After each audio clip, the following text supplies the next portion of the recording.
नरेंद्र मोदी लगातार तीसरी बार भारत के प्रधानमंत्री के रूप में शपथ लेने जा रहे हैं। इसकी तैयारियां राष्ट्रपति भवन में शुरू हो गई।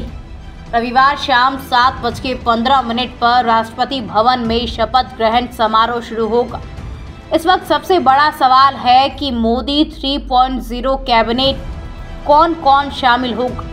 सूत्रों से मिली खबर के मुताबिक बीजेपी ने गठबंधन दलों को मंत्रिमंडल का प्रस्ताव दिया है, जिसमें नीतीश कुमार की जेडीयू को 3 मंत्री पद, एसडी कुमारस्वामी को जेडीएस को 1 मंत्री पद, जयंत चौधरी के आरएलडी को 1 मंत्री पद मिलने की उम्मीद।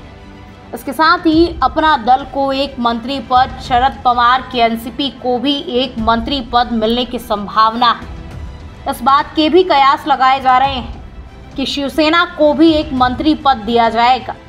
हालांकि किसे कौन सा मंत्रालय दिया जाएगा, इस पर अभी कोई जानकारी सामने नहीं आई। माना जा रहा कि बीजेपी हमेशा अपने सहयोगियों को साथ लेकर चलती है, इसलिए पिछले 2 कार्यकालों में उसने अपने सहयोगियों को कभी निराश नहीं किया है। पिछले 2 कार्यकालों में उसने नागरिक उड्डयन, भारी उद्योग, इस्पात और खाद्य, सार्वजनिक वितरण, उपभोक्ता मामले और खाद्य प्रसंस्करण जैसे मंत्रालय दिए हैं।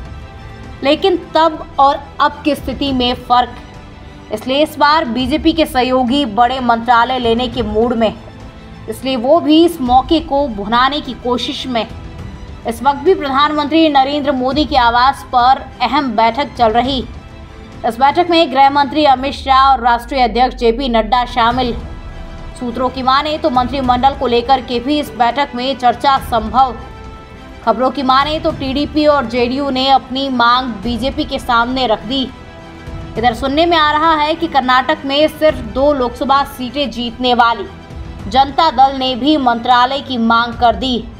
जानकारी के मुताबिक नरेंद्र मोदी के तीसरी बार प्रधानमंत्री पद की शपथ के कार्यक्रम में मालदीव के राष्ट्रपति मोहम्मद मुइज्जु, बांग्लादेश की प्रधानमंत्री शेख हसीना, श्रीलंका के राष्ट्रपति रानिल विक्रमसिंघे, नेपाल के प्रधानमंत्री पुष्पकमल दहल, भूटान के राजा जिग्मे खेसर नामग्याल वांगचुक, सेशेल्स के उपराष्ट्रपति अहमद अफीफ और मॉरिशस के प्रधानमंत्री प्रविंद जगन्नाथ के भाग लेने की उम्मीद।